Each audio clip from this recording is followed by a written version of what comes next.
Hey kids! Today we're going to learn about some fun colors. Let's start. Look at this bright apple.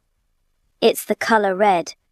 Red is the color of juicy apples, yummy strawberries, and shiny fire trucks.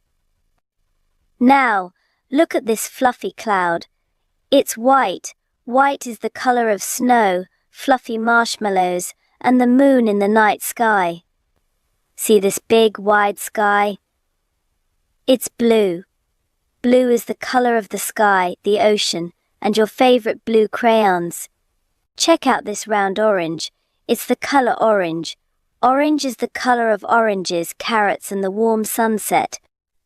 Wow, look at this bright, sunny sunflower. It's yellow.